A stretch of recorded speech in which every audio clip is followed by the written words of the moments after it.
Hey everyone, it's good to see you for another episode of Escaping Rock Bottom, the podcast. I'm your host, Brandon Lee. For those of you who are watching, you can see I've got an awesome guest with me today. Her name is Michelle. For those of you who are listening in your car or just listening to the podcast at home on iTunes, Spotify, or Google Play, welcome to the podcast. You're going to hear from this amazing guest coming up in just a moment, who I just met a couple of weeks ago through service work. So somebody I had on my podcast, Andrew, said, hey, why don't you come speak at one of these recovery meetings? Mm-hmm. And so I said, okay. I've always been told you say yes when somebody asks you to do something in recovery. I said yes. I shared a little bit about my story at this meeting, and I met Michelle. Thank you so much for being part of the podcast. It's my pleasure. Thank you. I love being able to, one of the things I love about sobriety is that you get to meet some really interesting people with incredible backstories who've gone through a lot, but have some experience, strength, and hope to share with those who are still struggling. And so I know if you're struggling out there, you're going to get a lot from this story. I'm super excited to hear more about Michelle's story as well. Thank you. Michelle, take me back kind of to day one. What was your life like when you were out there using? What were your drugs of choice? What got started for you? I mean, day one, as far as when I started using very young. I started using, I was 10 years old. My dad died in a tragic car accident, and my mom remarried, and the man she married had two daughters, and they were both drug addicts. And I don't know why or how it even came up, but she had handed me what she told me was a French cigarette, and it was weed. And I started smoking when I was about 10, 11-ish. And I realized at that time that I could shut down my feelings from an outside source. And subconsciously, that's how I began. And I really, the correlation between feelings, not wanting to feel, and taking drugs became very real for me, even at that young of an age. But again, it was something, that clicked subconsciously in my brain. And I got introduced to a lot of drugs when I was younger. I was around during the Quaalude, cocaine era. I lived with a Colombian smuggler for many years. I worked in the garment industry in the 80s. It was just tons of cocaine. And, and I met this man, and I was Colombian smuggler girlfriend at night, and I was, garment center, very, very successful. I had my own showroom, and I did very, very well. And I was very I was truly a functioning addict for many years. And eventually the drugs stopped working. I want to talk a little bit. There's a lot to unpack just in that. My goodness. A lot of people ask me, Brandon, how did you start using drugs at age 14 or 15? And mine was cocaine at the beginning. And you talked about that numbness, that ability to escape, that feeling of escape. I'm so sorry. I have a little dog who wants a treat very bad. He's a little addict too, and this is manipulation, knowing he'll get a treat from me if dog manipulation. Yes, okay. Yes. So I have to apologize for him. No problem. Okay. Let's talk a little bit about the trauma. So people ask me all the time, Brandon, why did you escape? And I always say, for me, it started with traumas as a child. So I was molested multiple times as a child. And when I felt that first chance to escape, that numbness feeling, I wanted more of it. Because I didn't want to live with the reality of knowing the trauma of being molested and being violated.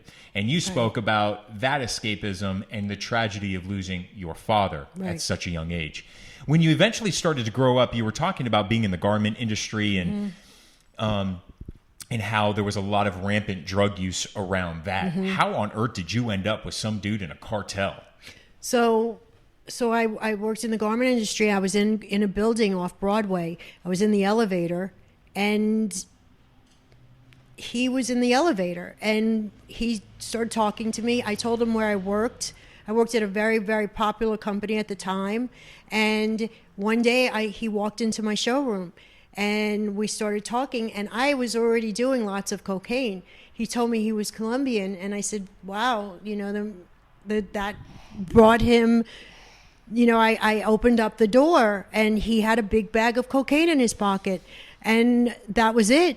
I mean, literally, that was it. And I'll be honest with you, I didn't know he was married and had 2 kids.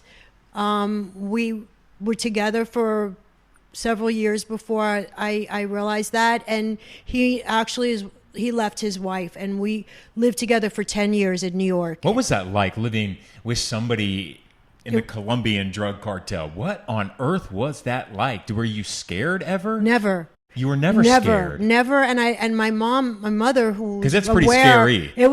Looking back. Yeah. It was. But when you're doing drugs, you think you're invincible. You don't even realize. Like, I literally, I can remember going to the airport to pick up what would be a load, and that person not coming off the plane, and knowing that he had gotten arrested on the other side, and thinking to myself, like, just being devastated for that, not realizing, like, okay, they're going to be looking for someone on this side, but they weren't looking for a nice Jewish girl with blonde hair and blue eyes. And I had done several different things that, to this day, when I look back, I say to myself, what really was I thinking? And even my mother would say to me, how did you meet these people? Like, it was just devastating to my mother to see me running around South America and being with these very, difficult, it was difficult for her to see, very, very dangerous people. What was it like for you when your mom saw the real you and what you were up to? Again, when you're in the thick of drug addiction and you're using as that capacity, you don't care.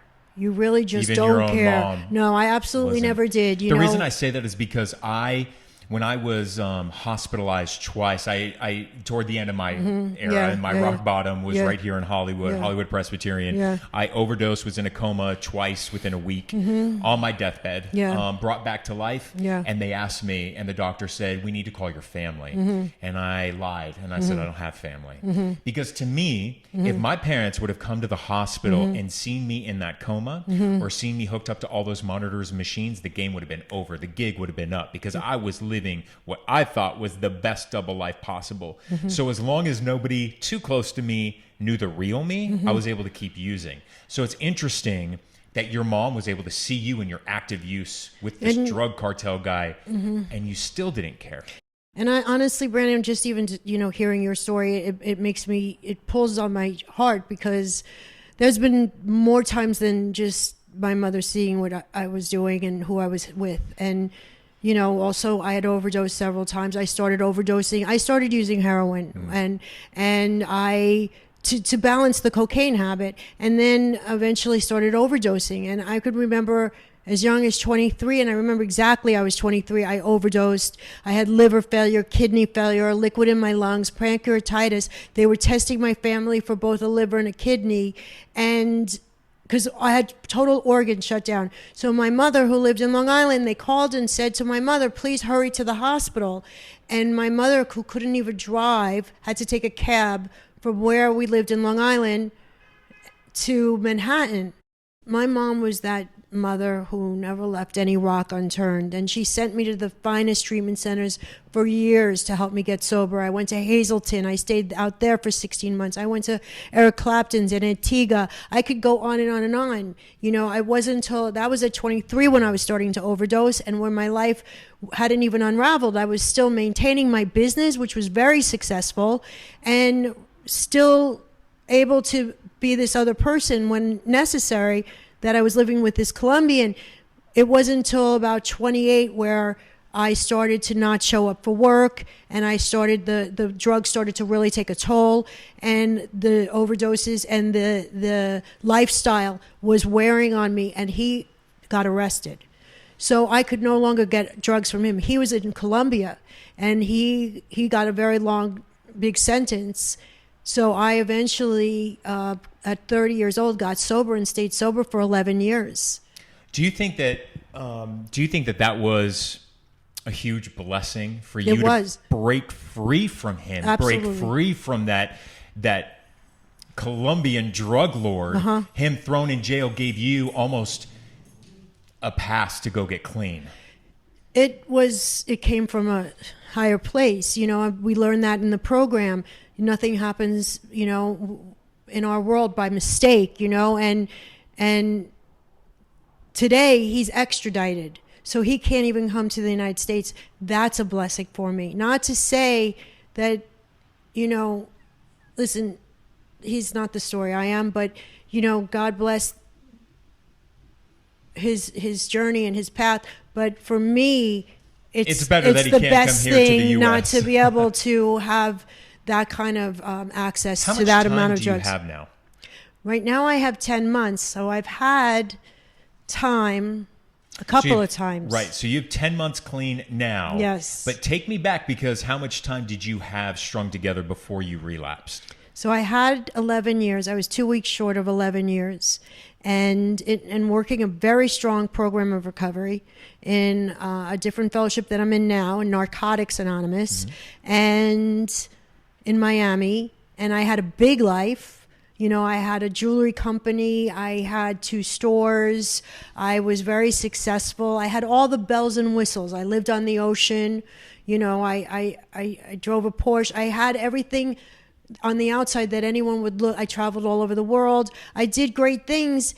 And inside, I was still in a lot of pain. Even though I had been through the 12 steps many times, I sponsored a lot of girls, and worked a very strong program.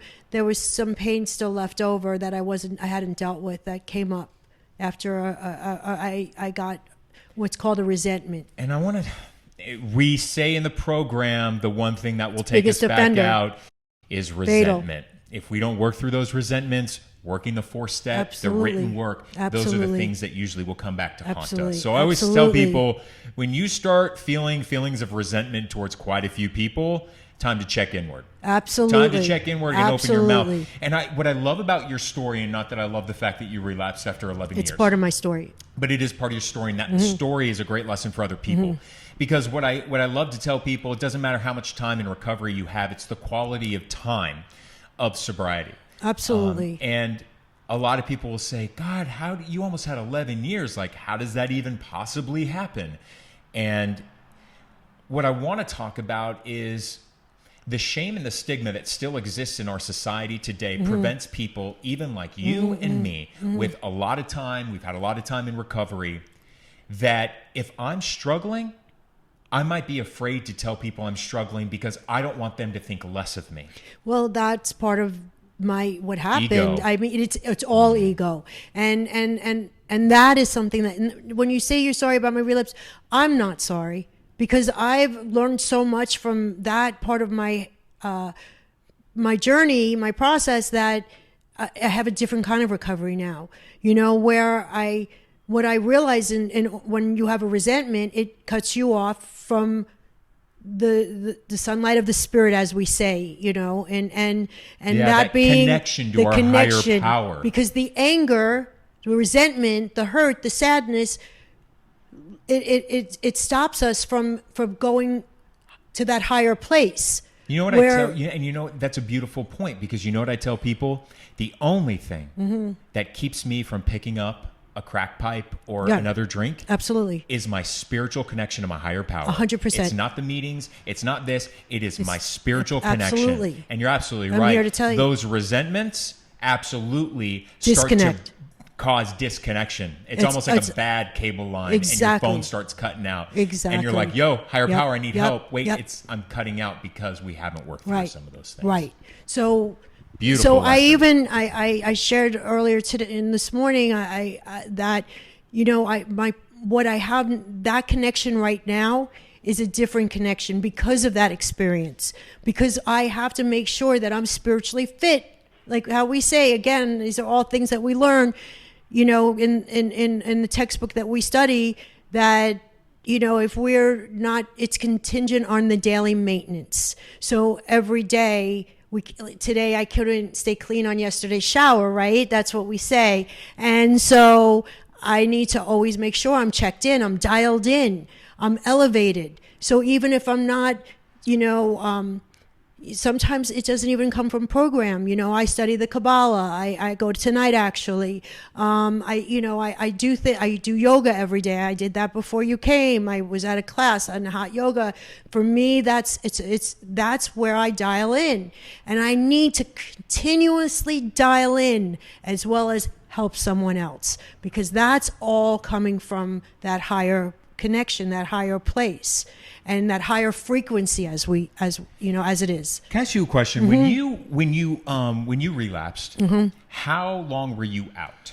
You had about almost 11 years. You relapsed. How long were you out? I was out 5 years, and you brought up guilt and shame. I stayed out. 5 years. Okay, so I stayed out on guilt and shame. I stayed out. See, ego almost killed me. Pride and ego almost killed me, because for me, I couldn't get to that place of being new again. I couldn't deal with what I had. I got divorced. I brought my ex-husband through court. I really caused a big mess. I totaled a bunch of cars. I ended up in jail. My disease went now to the next level. So they always say you pick up right where you left off, and oftentimes even worse. And I left off bad. So, and I always heard, another thing that I always heard from a man in the rooms in Miami, he always said, my disease is outside doing push-ups. And I always didn't really get, I was like, what does that mean? And because it's when you're clean and sober, you don't think that it's progressive as you're clean and sober still. And that was what happened, because it actually, as much as I kept working every day on my spiritual connection, it didn't mean that when I picked up, those things were gone. They were just gone. And so, I have a lot to say about guilt and shame. I do share with the people that I work with now that it doesn't serve us. It's an emotion. That does not serve us. It does keep us sick. And it kept me sick for a long time, because I felt humiliated. I stayed out on humiliation. Did you know that is, being totally honest, that is one of my biggest fears, is that I always, first off, anytime I'm in a meeting and somebody says that they're coming in off a relapse, I go and give them a hug after the meeting. Absolutely. And I say, thank you for coming back. Yeah, me too. Because they're the reason I stay sober, because they're the reminder of what my life can be if I don't focus. Absolutely. And if I don't stay to the program. And the other thing I always ask them is, tell me what it was like. Yeah. Because I have never met anybody who has relapsed, never come back to the rooms, and ever said how amazing the high was. Never. Or that my life's so good, or or my relationship, anything. But here's the thing, is that I'm afraid that I wouldn't have, that my ego would be too big, that I'd be so prideful that I would not be able to come back into the rooms and pick up another white chip. Okay, and on the other side of the coin, and when you said how you give someone a hug, when someone tells me they're just coming back, I love them up, because I felt so horrible. Right. And because we have this disease of perception, I felt so judged. I felt like people were thinking I was, this bad girl, whatever, because I have that bad girl syndrome. Why do we always feel and like, I always say God's punishing me. Yeah, if something bad, I'm like, I must have bad karma. God is punishing me. That's such so not addict true. behavior. So, and but our because it centers in our mind, right? So it tells us things that aren't true in our own voice. So of course we believe it. But the bottom line is that what the ultimate, I think the ultimate thing that addicts need the most is love. And when we come in beat up, beaten down, torn down, we don't think we're lovable. And we feel so terrible about ourselves. So when you say you give them a hug, I just, that's why my husband and I do what we do, because we want, and we have love everywhere. I mentioned that we help, people get sober and people stay sober. We have homes, and we have the word love everywhere, because we believe that this is what it's about. It's about love. People just want to be loved. They need to be loved. They need to feel loved. And so that person that just walks in, we need to love that person. And I say, when I was at my very first meeting in Hollywood, I was fresh out of the hospital and went to that first meeting. Yeah. And they called my ticket number to go up and share at the end of the meeting. They picked the one number. And I went up there, and it was my first AA meeting, so I didn't know the procedures or anything like that. I just got up there and started crying and said, my name's Brandon, I'm fucked up, and I'm about to die if I don't get help. And there was a line of people at the end of that meeting, and these folks, to this day, first off, I'm friends with 5 of the guys who gave me hugs on that first day almost 10 years ago. That's amazing. But what I tell people is those guys, those people who lined up after the meeting and hugged me and told me, you are the most important person in this room today. Thank you for being here. They loved me when I was incapable of loving myself. And, that's why someone told me when I first came in, let us love you till you can love yourself. And I didn't even know the power that one sentence would have in my life, because it's true that they did love me till I can love myself. And one of the things, having relapsed now, and having relapse is a huge part of my story. I don't call myself a chronic relapser because I believe that's a label I don't want to, buy into. But I can tell you, I can tell you, because I used to call myself that, and I don't want to define myself as that. But so I need to just always say that. But the truth is having had so much experience with relapse, I know what how horror every time I had gone out and couldn't come back, because one of the things that I recognize is that when you've had time, it's very hard to come back because of pride and ego. Yes. Because of pride and ego. You won't hear of a lot of people with time that make it back. No, I know. Usually the guys that come back, they usually got like 6 months, they relapse, they can come back. And it's, I think, a little easier. It is. It's very much easier. But you start to get a decade of sobriety. People start to look up to you. Right. Start to, and even you in the rooms. Sponsored all these people. You're on the motivational speaking circuit. Right. I travel to, speak at conferences. Right. And share your story. Right. And then, but that's the scary part about it. And that's where I feel like sometimes you need a reality check to really pull yourself back and ground yourself. Absolutely. To realize you are no different than the person who walked in on their first day. Absolutely. I'm just as close as any person, that just came back and any given day. I can't even begin to tell you how strongly I feel about that. And I don't take that for granted, and I don't get arrogant ever. There's never a day that I don't know that I'm just as capable, and that I need to work even that much harder, because I've suffered and struggled as much as I have. And the truth is listen, this is a disease that's cunning, baffling, and powerful. There is nothing ever in my life. I'm telling you, when I was younger, I come from a very privileged background. Everything came so easy to me. I graduated high school 2 years early. I had the boyfriend that I always wanted. I didn't have that I'm less than feeling growing up. I had that in recovery. Wow. Yeah. So my alcoholism really didn't show up because I started getting high so young, so I really didn't experience those feelings.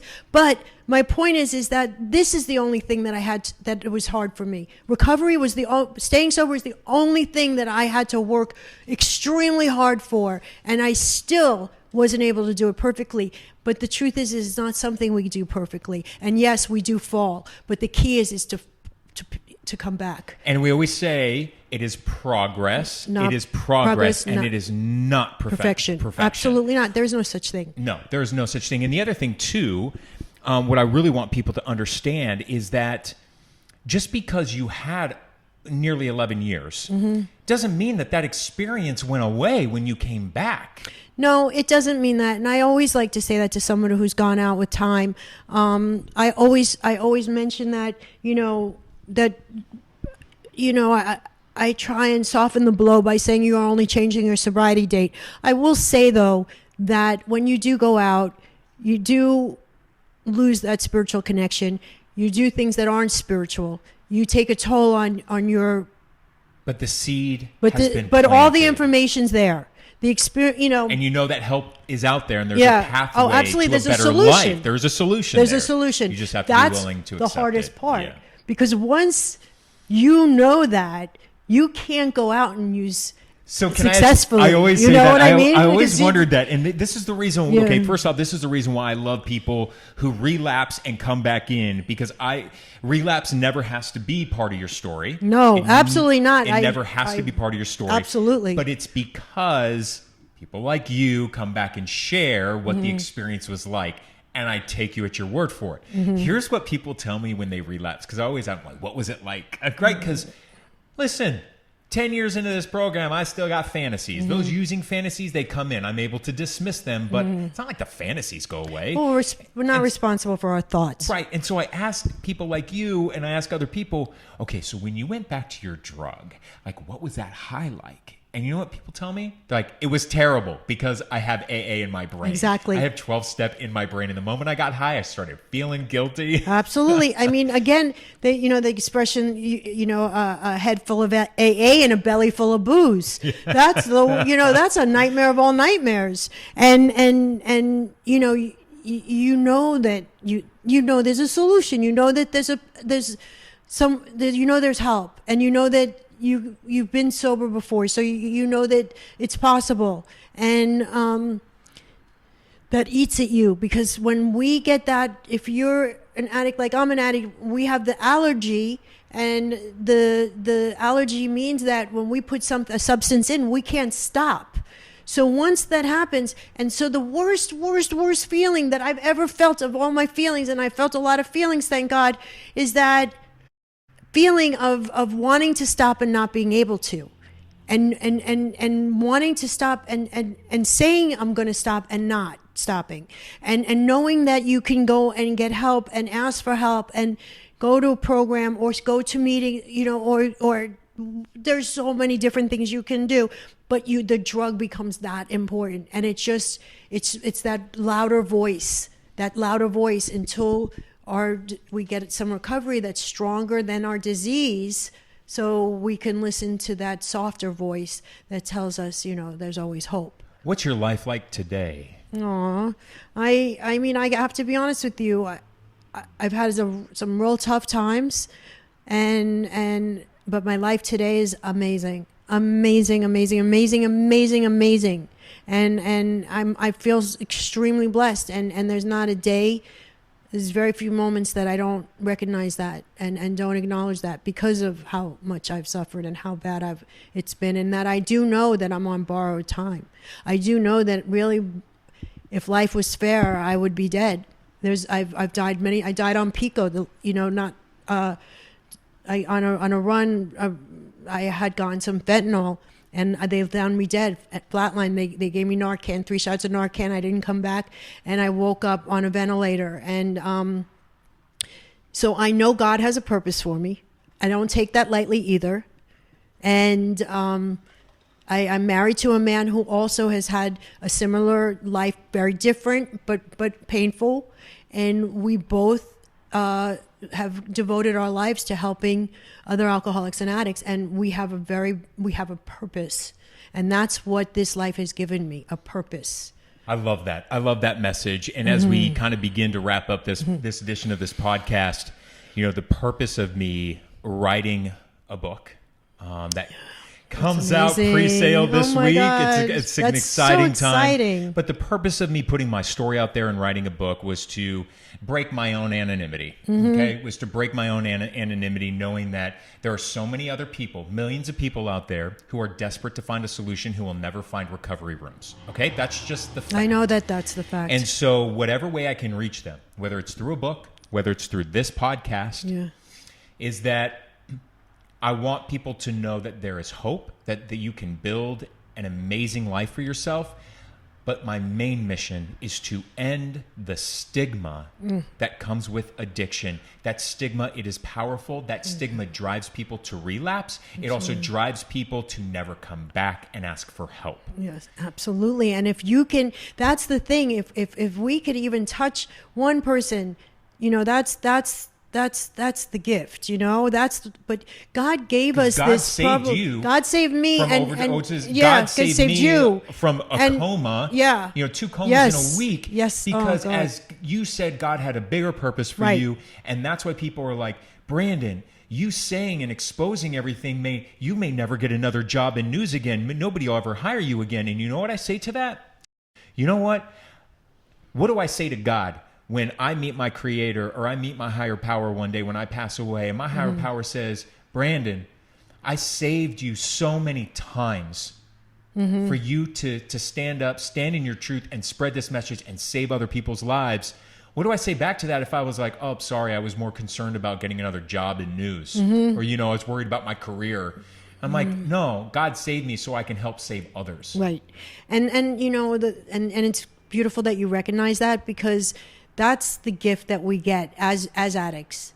Because we don't see that when we first, No, we're selfish. Yeah, we don't see that. We don't see that this is actually a gift, because we have, that God saved us from this horrible life and disease to be able to help other people and spread the message, and that God picked us.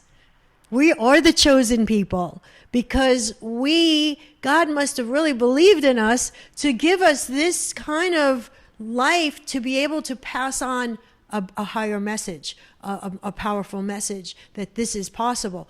It's possible to stay clean and sober. It's possible to have a great life. It's possible to have hope, to give hope, and that to me, honestly, that's everything right there. Everything. I love your message. Thank you so much. Brandon. Thank I you love for your having message. me. I love your energy and I love your spirit. Thank you so much. Thank you so much for tuning into this podcast, Escaping Rock Bottom. Check it out on Spotify, Google Play, and stay connected. Ask for help. Don't be afraid to ask for help. If you're struggling, just tell a friend.